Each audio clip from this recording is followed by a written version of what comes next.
Hi everyone, I'm Josh. Welcome today to my series ranking of a Wayward Children series by Shauna McGuire. If you're not aware, Shauna McGuire's Wayward Children series ninth book was just released on January 11th. No, maybe it was 9th or 10th. So just a few days before this video should be going up.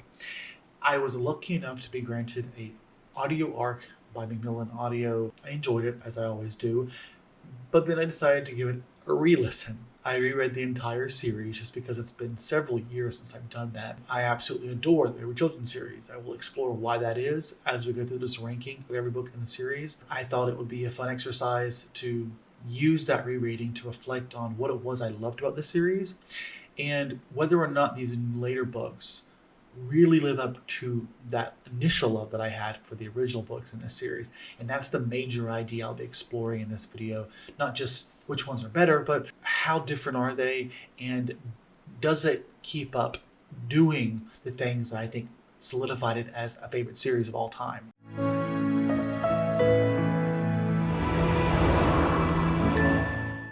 I don't want to give up too much too soon, but let's just say the Wayward Children series, if you're not familiar with it, is a series about a bunch of children who go to different worlds. It's a portal fantasy type series. I always saw it similar to Chronicles of Narnia or anything like that, really, because there were so many doors there. The difference here is when the kids inevitably come back to Earth, they are fundamentally traumatized, either by being trapped in a world that doesn't feel like their own, or by the experience they had on the world that they went to. And this series explores ideas of identity and belonging, and this idea of one's world and where your true home is.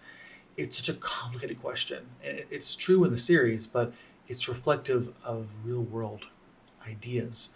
And that's what makes it such a powerful, powerful story or series of stories. And it's why I love it so much. But without further ado, let's get into this ranking of these now 9 series. Starting up at number 10, we have the Up and Under series. I debate if I wanted to do this, but I feel like this is a good way to round out this ranking, because it will surprise you there, and because I feel like the Up and Under series, while sort of a companion series to the Alchemical Journeys, Middle Game, etc., it in many ways shares so many of the same ideas and styles of the Wayward Children series. It is a story of Zib and Avery as they go through the Up and Under to try and basically get back home. And what's interesting is thinking about where this series honestly fails, not on a fundamental level, but comparatively to Wayward Children, and also where it succeeds really is where it pulls on where Wayward Children series I think most flourishes. Not just in the way it explores themes,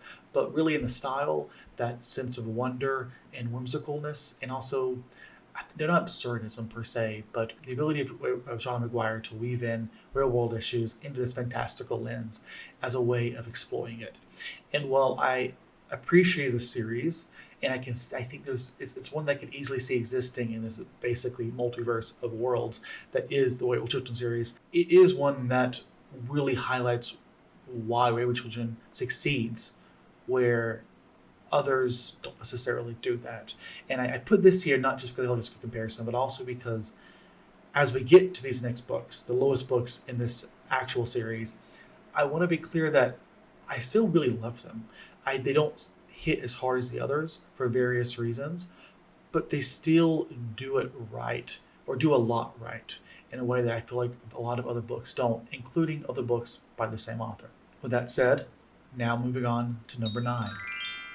Beneath the Sugar Sky, book 3 in the Wayward Children series. This is one that I think used to be considered a favorite, mostly because I loved the idea of the absurdist world. I loved the idea of confection, this world of nonsense and sugar and baking. It felt so right to me. But the more I've grown, the more I've read these series and read more in the series, I've come to realize that as much as I love the absurdism, it's just not my identity. It's just not my world. And that's not to say it's why this book is less than. Honestly, this book is less than because it's the third book, and it's the first one that really, I think, fails to manage to have a good standalone story. It's kind of a mess. It's fun exploring these worlds, exploring confection. But at the same time, there's a reason we don't have confection as a world unto itself. The idea of a nonsense world is intriguing, and I think it can work on a superficial level. But it's kind of like trying to conceive of 4 dimensions, 4 spatial dimensions of 3 dimensional creature. It breaks down. It's not impossible, but it's really difficult to conceive and I think to make sense of in a nonsense way.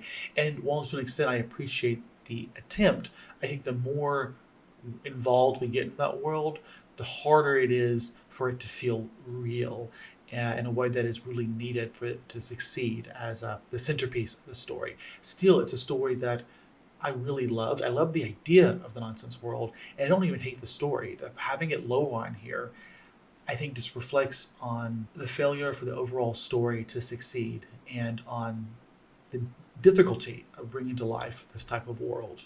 Next up at number 8, Across the Green Grass Fields, book 6 in the Wayward Children series.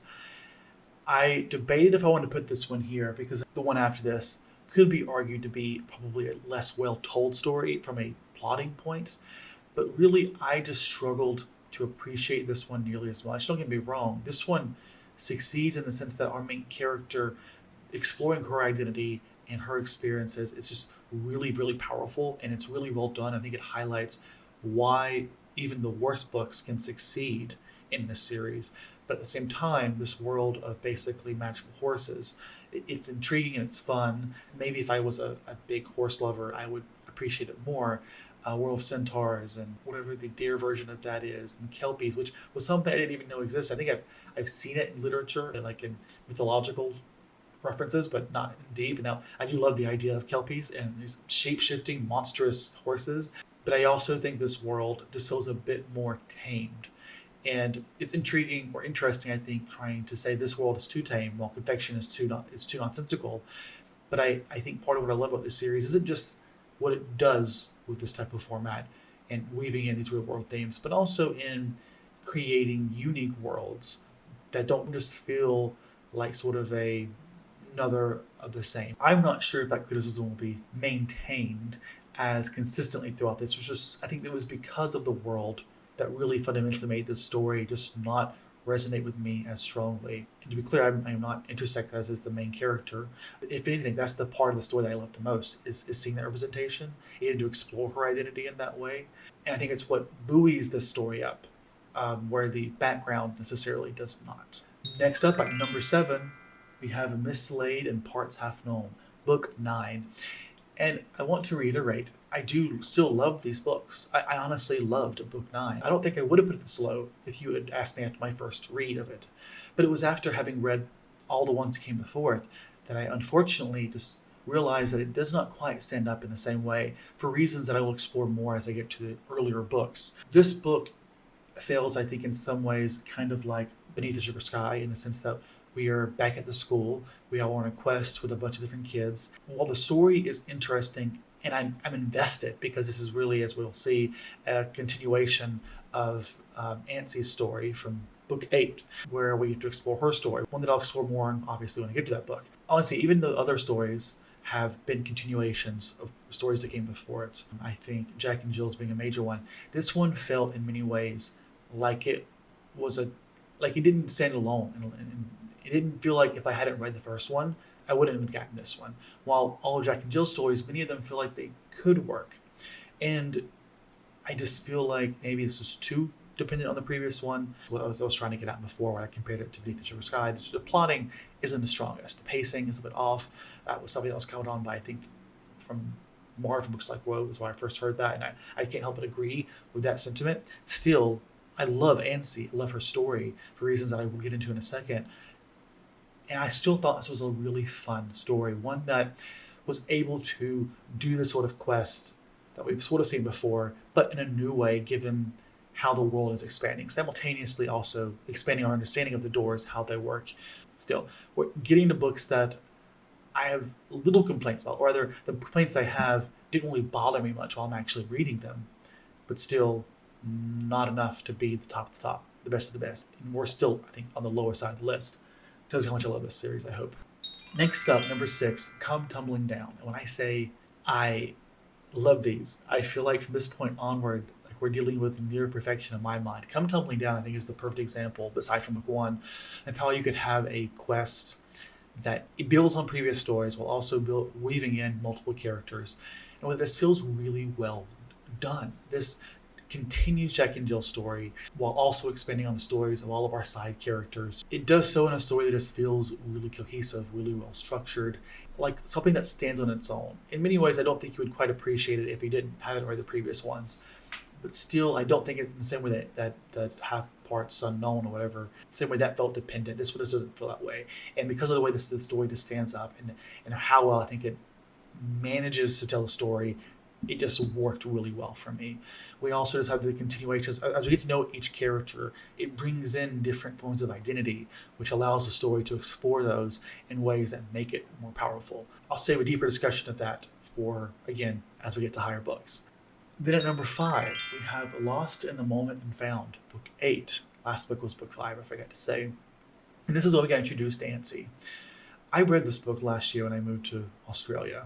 Did not see my family for Christmas, and it made me cry when I finished this book because it was just so devastating. It was so heart-wrenching. And I thought, surely my tears are just a byproduct of my emotional state. Reading this a year later, I'm in a much better headspace, having acclimated much more, built my own support system here. I still cried rereading it. It's just like so devastating reading Ansi's story, and even now I could just tear up just thinking about it.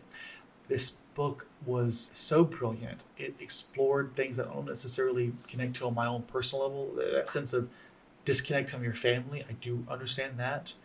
But it was just, without spoiling it, the thing about how we all have to learn of seeking people to support you in your young years, and how some people will take that need for support and abuse you for their own personal gain. And that can be demonstrated in a number of ways, as is illustrated by this book. We have one form of using Ansi, or trying to use Ansi for their own gain, for another one. It is different. I don't mean to compare them, just that there is an overarching thread between those two situations that we see in Ansi's story.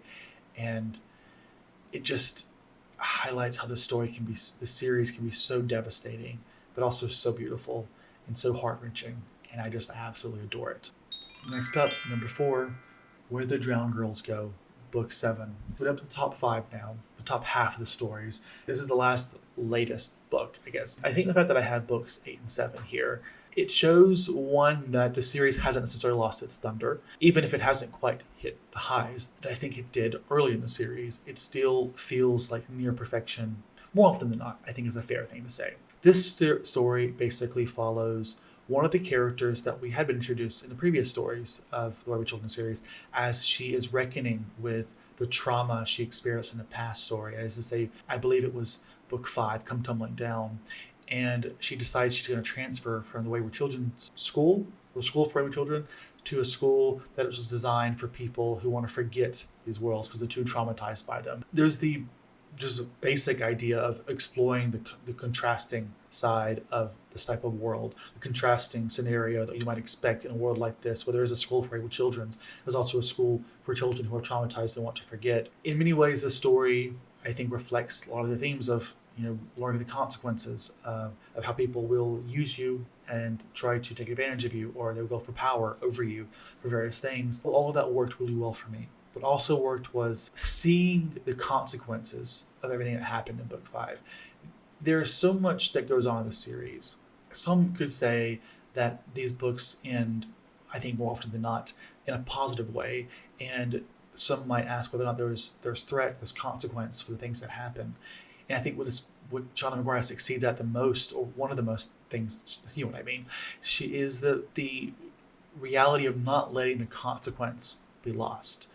We can have these children suffer these things and survive and persevere and reckon with the consequences of that without ignoring the consequences of having survived such a traumatic event.